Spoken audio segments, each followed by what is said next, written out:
Good evening. And in this presentation, me, Fadlan, and my group mate, Geeta, will be explaining an example of ecotourism to help enhance the environmental safety of the Arctic region. So, next slide.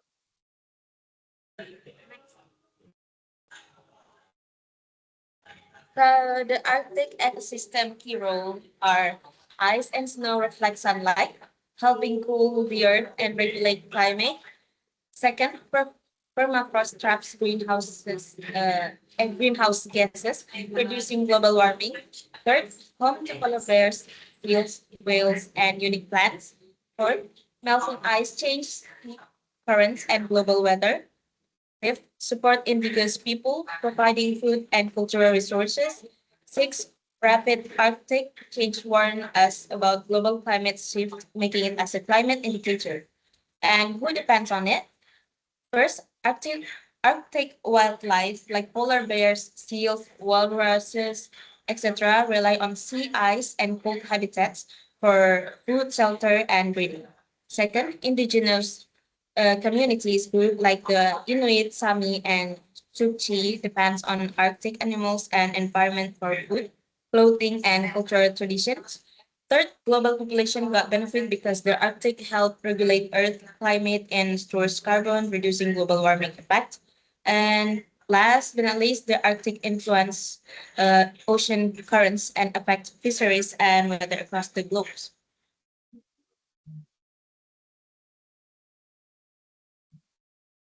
Next, Okay, now Fadlan. for a few problems and challenges currently facing the Arctic.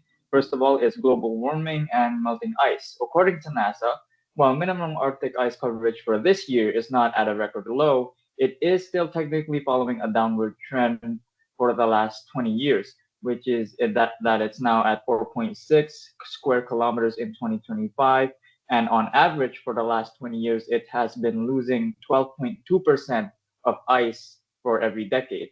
Now, the second and most prominent reason for the endangerment of the Arctic is irresponsible oil and gas development practices. That is that oil extraction in the region usually results in the destruction of the environment and habitats for many different species as well as the indigenous people native to the Arctic. And activities such as gas flaring, which is the burning of oil byproduct from these mining operations, result in 42% of the black carbon surface concentration in the Arctic, which also results in pollution of the water and air in the environment.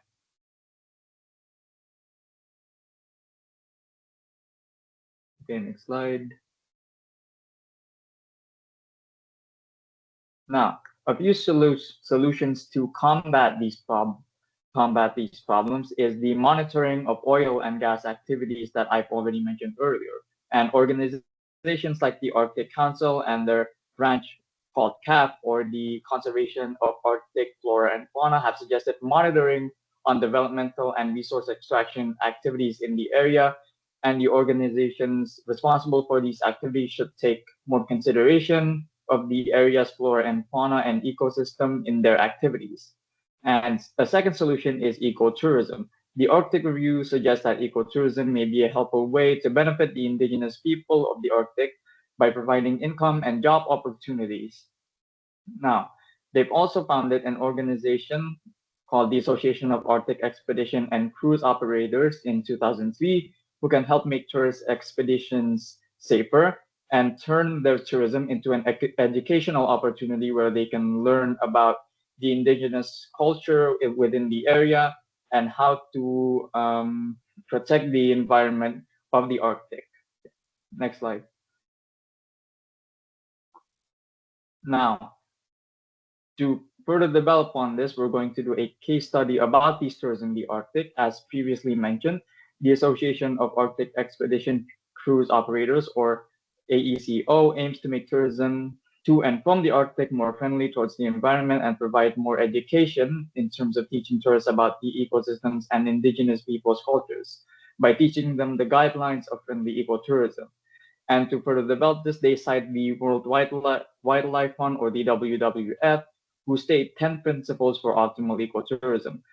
The first is making ecotourism and conservation compatible, supporting the preservation of wilderness and biodiversity, using natural resources sustainably, minimizing resource consumption, waste, and pollution, respecting local cultures, respecting historic and scientific sites, ensuring Arctic communities benefit from tourism, training staff to facilitate and encourage responsible tourism, making sure that trips are an opportunity for tourists to learn about the Arctic, and finally ensuring that tourists follow safety rules during their travels. Right. Okay, next. How do we balance environment and economy with entrance fees, funding conservation? Entrance fees help balance the Arctic environment and economy by funding wildlife protection and habitat conservation while supporting local communities through ecotourism. This ensures both nature and people benefit sustainably. Next, it also gives jobs for locals. Entrance fees support conservation while creating jobs for local communities as guide, researchers, and park staff. This approach protects the environment and strengthen the local economy at the same time. But how to control visitor number? Visitor numbers can be controlled by using permits, limited tour slots, and seasonal restriction. This prevent overcrowding and environmental damage while still allowing ecotourism that support the local economy. So the challenge and future direction. So the persistent issues that Arctic ecosystem always usually face are first, climate change making the temperatures rising, causing melting ice, sea level rise, and habitat loss. Second, polar bears, seals, and other species face declining population. Third, oil spills, plastic waste, and long-range air pollutants damage fragile habitats. Fourth, unsustainable use of fish, oil, and gas harm ecosystem. Fifth, permafrost thawing releases trapped greenhouse gases, worsening global warming. And last, increasing tourism and shipping disturb wildlife and indigenous communities. Then the future direction of Arctic ecosystem is stronger climate action can reduce global greenhouses gas emissions to slow ice melt and warming. Sustainable development can balance resource use with protection of wildlife and habitats.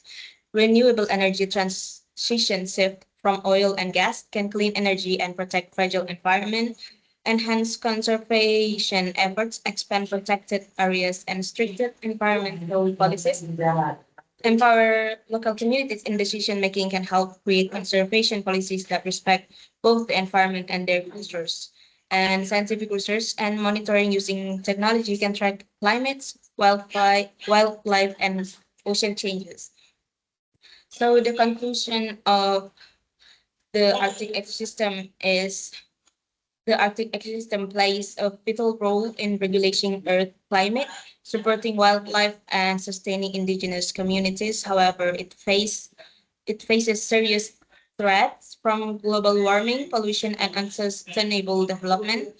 And responsible oil and gas monitoring, ecotourism, and fair entrance fees effort can help balance environmental protection and economic growth by also involving indigenous people, promoting sustainable policies, and investing in renewable energy can ensure the Arctic remains a thriving and resilient ecosystem for future generations.